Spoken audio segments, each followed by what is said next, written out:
After the English Premier League, Steven Caulker headed Cardiff's winner to give his side a historic victory against Swansea in a South Wales derby at Cardiff City Stadium. Caulker settled a desperately tight match in which neither side really assumed control when he rose to par a header into the corner of the net from Craig Bellamy's corner kick. Everton and Tottenham both passed up the chance to go second in the Premier League after a frustrating stalemate. To tennis now, world number 2 Novak Djokovic beats defending champion David Ferrer of Spain 7-5, 7-5 to win the Paris Masters and keep alive his hopes of reclaiming the world number 1 spot by the end of the year.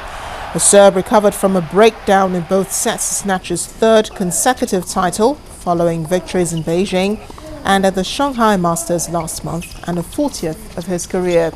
It is the first time Djokovic, the 2009 Paris Masters champion, has won back-to-back Masters series since his successive triumphs in Rome, Madrid and Montreal in 2011.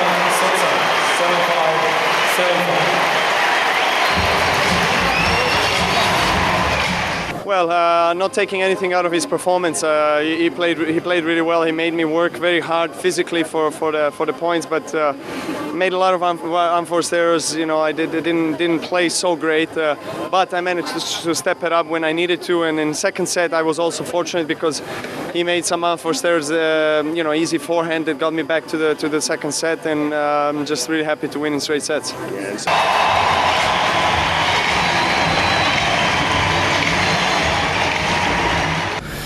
Well, I think it was a very good match, very good rallies.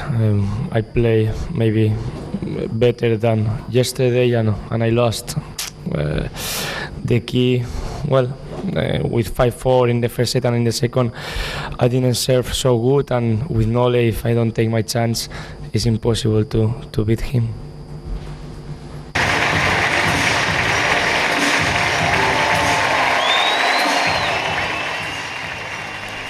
A much-deserved win for Djokovic. Now in motor racing, Red Bull's Sebastian Vettel dominated the Abu Dhabi Grand Prix to seal his 7th consecutive victory. Vettel, who has already clinched this year's World Championship, led every lap as he beat his Red Bull teammate Mark Webber, Mercedes' Nico Rosberg, and Lotus's Romain Grosjean. It was Vettel's 11th win this season, equaling his tally from his 2nd championship win in the season in 2011.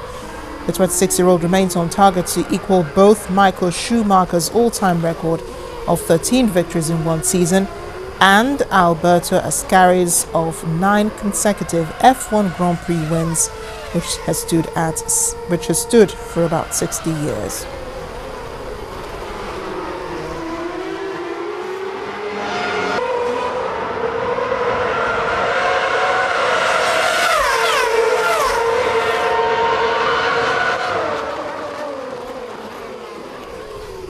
Teeing off to golf now. American Dustin Johnson earlier today pitched in for eagle at the 16th hole to set up a 3-stroke victory over England's Ian Poulter at the $8.5 million WGC HSBC Champions Tournament. Johnson carded a closing 6-6 to finish at 24 under par 264 at Shishan International, with Poulter also shooting 66 for second place on 21 under. Northern Irishman Graham McDowell was another shot back in third after also carding 6-6. Johnson collected $1.53 million for his first victory in a World Golf Championships event and 8th on the PGA Tour.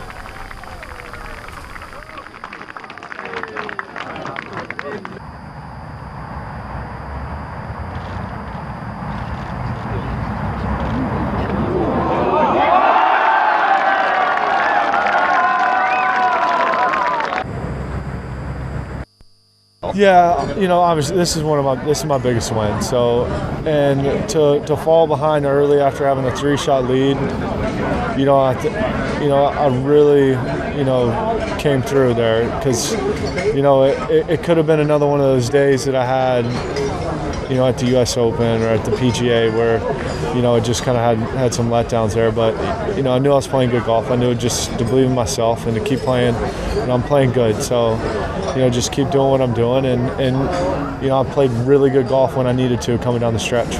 On the week? Well, I guess it was a good defence. Obviously a little disappointed not to put my hands back on the trophy, but 15 birdies and an eagle at the weekend is some pretty good golf. So it's exciting for the next few weeks ahead, and obviously it's some good points on the board obviously for Ryder Cup and Race to Dubai. So it's been a good week.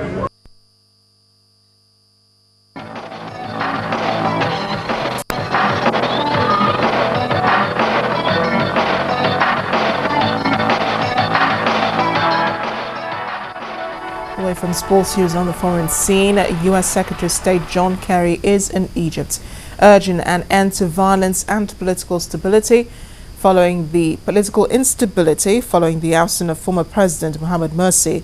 His visit, not disclosed by the U.S. until he landed, is seen as a sign of U.S. concerns about continued instability in the country. It is also seen as a reaction to the high level of anti-American feeling in the country. Mr. Kerry has met with key Egyptian interim leaders, including President Adli Mansour, Prime Minister Hassan el-Bablawi, Foreign Minister Nabil Fahmy, and Army Chief General Abdel Fattah al-Sisi. His meetings held behind closed doors, after which he would be headed to Saudi Arabia, Israel, Jordan, and Morocco. Let me make it clear here today. President Obama and the American people support the people of Egypt. We believe this is a vital relationship. I am here today at the instructions of President Obama in order to specifically say to the people of Egypt, we support you in this tremendous transformation that you are undergoing. We know it's difficult. We want to help. We're prepared to do so.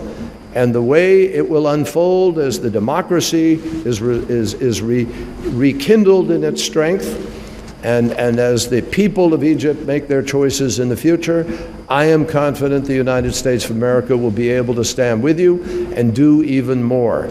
I mentioned to the minister that obviously part of the roadmap and part of the process of strengthening Egypt's linkages to the rest of the world will be measured in the way in which the people of Egypt are sustained in their ability to have the right to assemble, the right to express themselves. But even as they do that, we also agree no one should be allowed to practice violence with impunity. U.S. Secretary of State John Kerry in Egypt. Our boat carrying dozens of people has sank in the Bay of Bengal, Western Burma, leaving the fate of the passengers unknown. The people, numbering about 70, were Muslims from the Rohingya minority, including women and children. Aid agencies have warned of a growing exodus of Rohingyas who have been displaced by communal violence, attempting the dangerous sea journey.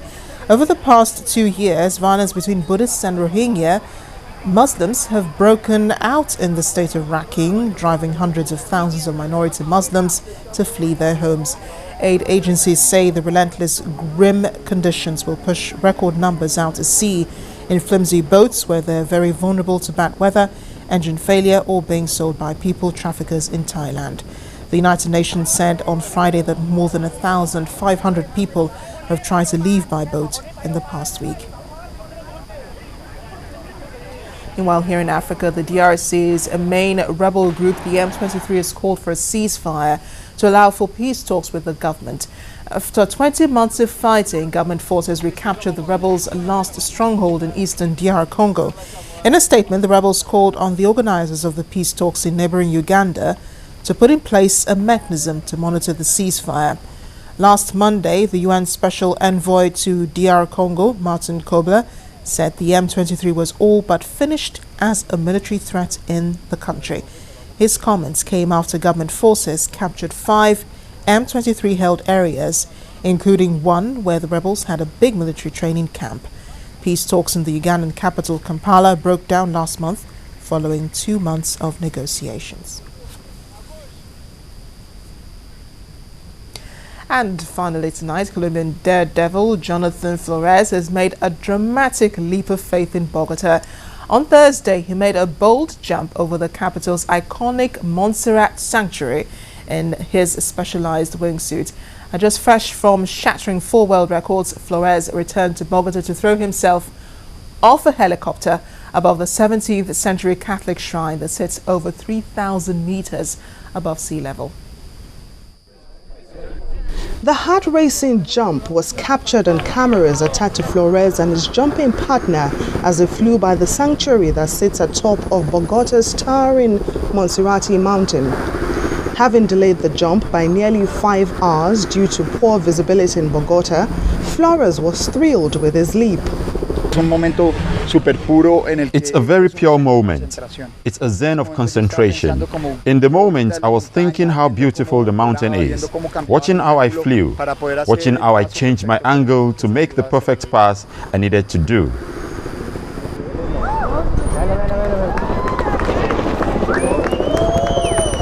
Onlookers like Alexander Vela watched with bated breath as Flores successfully glided back to ground.